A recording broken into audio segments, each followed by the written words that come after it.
வணக்கத்திற்குரிய இளம் வாக்காளர்களுக்கு அன்பான வேண்டுகோள். அரசியல் ஒரு சாக்கடை என்பார்கள், அரசியலில் நீங்கள் எல்லாம் இறங்காதீர்கள் என்பார்கள். இதையெல்லாம் சற்று ஒதுக்கி வைத்து விடுங்கள்.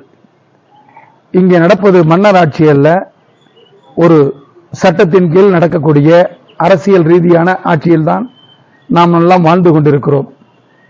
அப்பொழுது அதை தவிர்த்துவிட்டு நாம் எப்படி வாழ்வது? இதையெல்லாம் சிந்தித்து புதிய வாக்காளராக தங்களை பதிவு செய்து கொண்டவர்கள் ஆனால் கவனித்து வாக்களிக்க வேண்டும். அவர்கள் அரசியல் சாக்கடை என்று சொன்னதை முழுமையாக ஏற்றுக்கொள்ளவும் முடியாது, முழுமையாக மறுக்கவும் முடியாது. அரசியலில் சில சாக்கடைத்தனங்கள் இருக்கத்தான் செய்கிறது.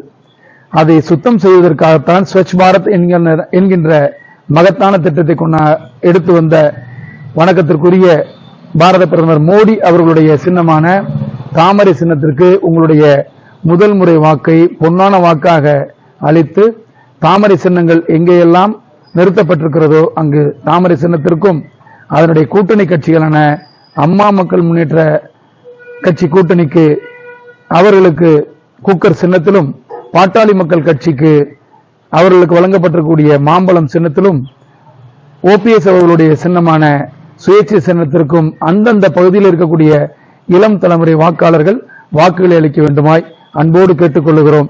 மீண்டும் மோடி வேண்டும் மோடி என்கின்ற அந்த தாரக மந்திரம் ஜெயிப்பதற்கு இளம் தலைமுறையினுடைய வாக்குத்தான் மிகவும் அவசியமான தேவை.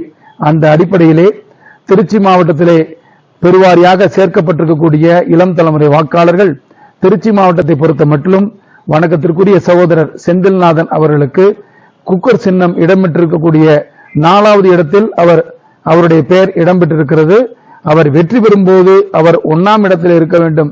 அத்தகைய வகையில் பெருவாரியான வாக்குகளை நீங்கள் எல்லாம் அளித்து அவரை வெற்றி பெற செய்ய வேண்டுமாய் உங்களை பணிவன்போடு கேட்டுக்கொள்கிறோம். நன்றி, வணக்கம்.